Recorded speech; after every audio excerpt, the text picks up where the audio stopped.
Hello friends, welcome back to my channel Advanced English 101. Friends, in today's video we are going to learn 5 advanced English structures, and all these structures are most important for daily use conversation. And if you are a learner and really you want to learn how to speak English fluently, then you will have to watch this video completely till the end of this video.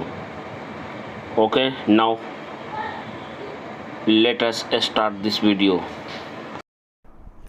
जब भी हमें अपने Hindi sentence को इस sense में बोलना हो English में कि ऐसे ही तो वह बोला करता था, या ऐसे ही वह यह काम किया करता था, ऐसे ही तो मैंने बोला था, ऐसे ही तो उसने बोला था, ऐसे ही तो उसने कहा था, इस तरह के वाक्यों को बोलने के लिए हम लोग यूज़ करते हैं दैट्स हाउ का यूज़ करते हैं, जिसका मतलब होता है ऐसे ही या ऐसे ही तो। और रही बात किया करता है या किया करते थे, इसके लिए प्रेजेंट में है तो यूज़ टू और यूजेस टू प्लस वर्ब के फर्स्ट फॉर्म का अकॉर्डिंग टू सब्जेक्ट यूज़ करते हैं। और पास्ट की बात को बोलने के लिए यूज़ टू प्लस वर्ब के फर्स्ट फॉर्म का यूज़ करते हैं। पहला सेंटेंस है ऐसे ही तो वह भी बोला करता था, that's how he use to speak. ऐसे ही तो तुम्हारे दोस्त भी उसके साथ अच्छा व्यवहार किया करते थे। पास्ट की बात को बता रहा है, इसलिए यहाँ पे यूज्ड टू प्लस वर्ब की फर्स्ट फॉर्म का यूज़ करते हुए हम अपनी बात को बोल सकते हैं या सेंटेंस बनाते समय लिख सकते हैं। That's how all of your friends also use to behave well with him. ऐसे ही तो तुम्हारे माता पिता भी तुम्हारा पालन पोषण किया करते थे पास्ट की बात को बता रहा है, इसलिए यूज्ड टू प्लस वर्ब की फर्स्ट फॉर्म का यूज़ करते हुए हम लोग अपनी बात को बोलेंगे या लिखेंगे। That's how your parents also use to do your upbringing.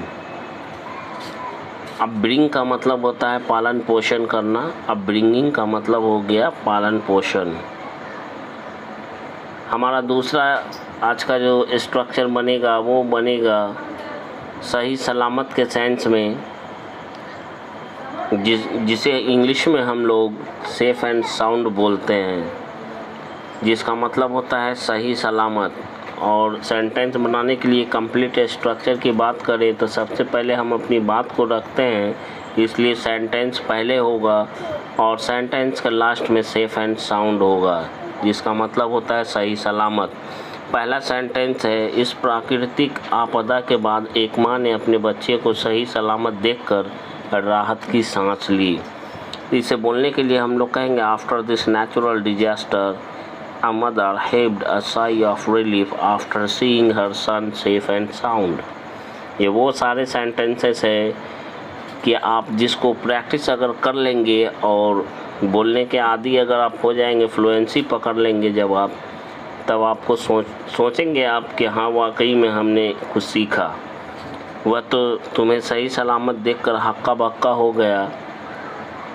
यहाँ पे हक्का बक्का होने के लिए हमने शेल शॉक्ड का यूज़ किया है। He just became shell shocked after seeing you safe and sound. यहाँ पे सीइंग का मतलब होता है देखकर। आफ्टर सीइंग का मतलब देखकर, यानी देखने के बाद। इस भूकंप के बाद आपको सही सलामत देखकर हम सभी लोग बहुत खुश हैं। तो इसे बोलने के लिए हम लोग कहेंगे, we are very happy to see you safe and sound after this earthquake. उम्र का लिहाज करना, इसके लिए हम लोग जिस वर्ड का यूज़ करते हैं उसे हम लोग बोलते हैं एक्ट वंस एज। यहाँ पे वंस की जगह पे उस आदमी का जिक्र करेंगे जिसके बारे में बोला जा रहा है, जैसे उसका इसका हमारा, इसकी जगह पे हम लोग रखेंगे एक्ट के बाद माई हीज हर अस देयर, उसके बाद एज को रखेंगे। सबसे पहले सब्जेक्ट, उसके बाद एक्ट या एक्ट्स या एक्टेड अकॉर्डिंग टू टेंस। वह अपनी उम्र का लिहाज कर रहा है। यहाँ पे कॉन्टिन्यूअस टेंस का है, ये प्रेजेंट कॉन्टिन्यूअस टेंस का, और एक्ट हमारा चेंजेबल है इसमें, तो एक्ट को ही हम लोग एक्टिंग में चेंज करेंगे। मैं तुम्हारी उम्र का लिहाज कर रहा हूँ, I am acting your age. I am acting your age.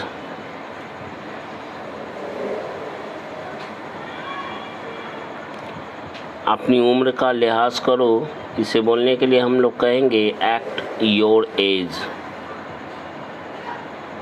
सामने में कोई खड़ा है यानी कि सब्जेक्ट हो गया यू, और यू के अनुसार यहाँ पे हम लोगों ने योर का यूज़ किया है। उसे कम से कम अपनी उम्र का लिहाज करना चाहिए, तो कम से कम को सबसे पहले हम लोग बोले, और हम लोग इसे इंग्लिश में कहेंगे at least he should act his age. कम से कम उसे अपनी उम्र का लिहाज करना चाहिए।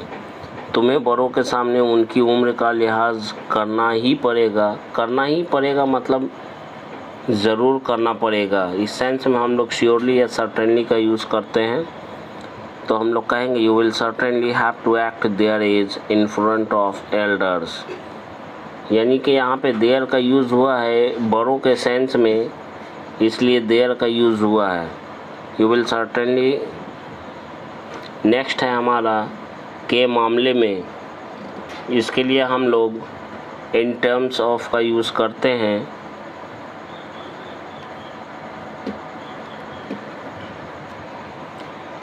इन टर्म्स ऑफ जिसका मतलब होता है के मामले में।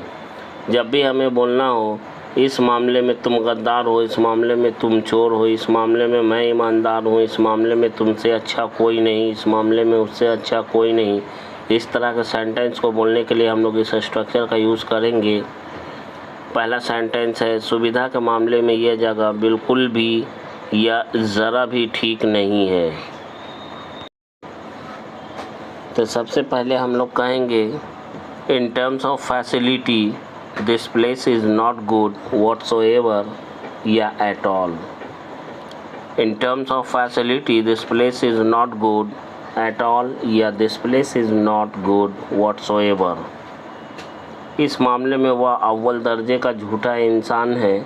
इसे इंग्लिश में बोलने के लिए हम लोग कहेंगे in this he is a liar of the first order. क्योंकि उस मामले से बदलकर हमने इस मामले में कर दिया, इसलिए इन दिस टर्म का यूज़ हुआ है। इस मामले में तुम्हारे दोस्त को दोषी पाया गया। क्योंकि ये पैसिव वॉइस का है, सिंपल पास्ट टेंस का पैसिव वॉइस का ये सेंटेंस है, इसलिए हम लोग कहेंगे in this term your friend was found guilty.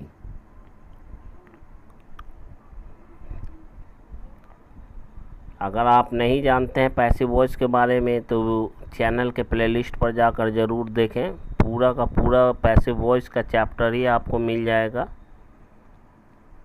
भले ही इसे हम लोग इंग्लिश में बोलने के लिए इवन इफ़ का यूज़ करते हैं। जब भी हमें अपने सेंटेंस को भले ही से शुरू करना हो तो हम लोग इवन इफ़ का यूज़ करते हुए अपने सेंटेंस को बनाएंगे। और इसके स्ट्रक्चर की जहाँ तक बात है तो इसका स्ट्रक्चर कुछ इस प्रकार से बनता है। सबसे पहले हम लोग इवन इफ़ बोलेंगे या लिखेंगे, उसके बाद फर्स्ट सेंटेंस, उसके बाद सेकंड सेंटेंस हम लोग बोलेंगे या लिखेंगे। तुम भले ही मुझे भूल जाओ पर मैं तो तुम्हें प्यार करता ही रहूँगा। इसे इंग्लिश में बोलने के लिए हम लोग कहेंगे even if you forget me I will. इसे दो तरह से बोल सकते हैं, विल बी का यूज़ करते हुए भी बोल सकते हैं या I will keep remembering you. तुम भले ही किसी और से शादी कर लो पर मैं तुम्हारे सिवा किसी और से शादी नहीं कर सकता। इसे इंग्लिश में बोलने के लिए हम लोग कहेंगे even if you Mary someone else. उसके बाद कॉमा डालेंगे, कॉमा से यहाँ से लेकिन का या पर का सेंस निकलेगा। I can not marry any one else except you. यहाँ पे एक्सेप्ट का मतलब सिवाय हो गया।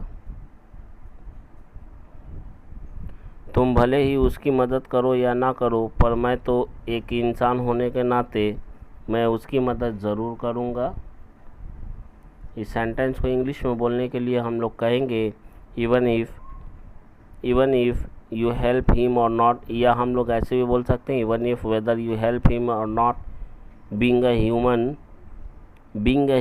I will surely or certainly help him. भले ही उसकी पत्नी उसे छोड़ दे पर वह अपनी पत्नी को कभी नहीं छोड़ सकता। इस सेंटेंस को इंग्लिश में बोलने के लिए हम लोग कहेंगे इवन इफ से शुरू करेंगे और कुछ इस प्रकार से सेंटेंस बनेगा या बोलेंगे even if his wife leave him he can never leave her. So guys, that's all for today's video. See you tomorrow in the next video. For till